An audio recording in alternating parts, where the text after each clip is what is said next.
বন্ধুকে একের পর এক শাসিয়ে যাচ্ছেন মার্কিন প্রেসিডেন্ট।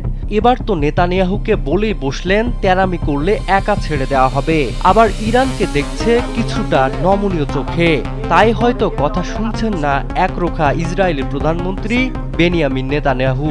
ইরান নিয়ে এই দুজনের মধ্যে প্রেমিক প্রেমিকার মতো ঝগড়া দেখছে এখন বিশ্ব। এই কথা আবার স্বীকারও করে নিলেন ইসরায়েলি দূত ইয়েখেল লেইটার।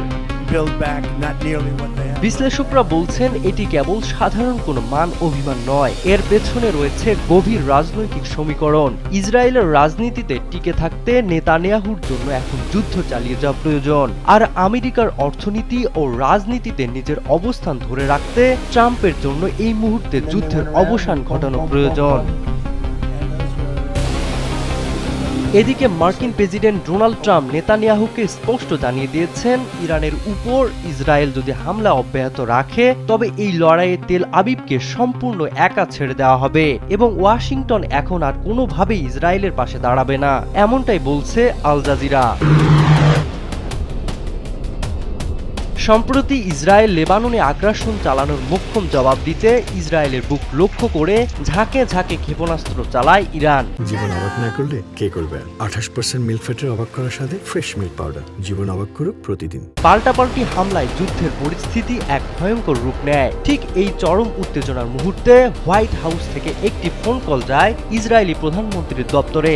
মার্কিন প্রশাসনের এক শীর্ষ কর্মকর্তা জানিয়েছেন, ট্রাম্প ও নেতানিয়াহুর মধ্যকার সেই ফোনালাপটি ছিল ভীষণ উত্তপ্ত। ট্রাম্প সরাসরি বলেন, বিবি তোমাকে এবার সতর্ক হতে হবে। তুমি যদি নিজের স্বার্থে পুরো অঞ্চলে যুদ্ধ বাঁধিয়ে দাও তবে মনে রেখো ইরানের বিরুদ্ধে এই লড়াই তোমাকে একাই লড়তে হবে, আমেরিকা এর দায় নেবে না। ট্রাম্পের এই কড়া বার্তার পর দুই পক্ষই আপাতত সামরিক অভিযান স্থগিত রাখার ঘোষণা দিয়েছে। ইরানের সঙ্গে আলোচনার মাধ্যমে লক্ষ্য অর্জনের ক্ষেত্রে যুক্তরাষ্ট্র সুবিধাজনক অবস্থানে রয়েছে বলে জানিয়েছেন মার্কিন vice president JD Vance. Fox নিউজকে দেওয়া ওই সাক্ষাৎকারে তিনি বলেন, যুদ্ধ দীর্ঘায়িত করা ইরানের স্বার্থের পরিপন্থী হওয়ায় তারা আলোচনার টেবিলে এসে কিছু বাস্তবসম্মত প্রস্তাব দিচ্ছে, যা যুক্তরাষ্ট্র যাচাই করে দেখবে। শেষ পর্যন্ত এই চুক্তিটি সম্পূর্ণ করা সম্ভব হলে তা আমেরিকান জনগণের জন্য একটি বড় বিজয় হবে বলে মন্তব্য করেন ভ্যান্স।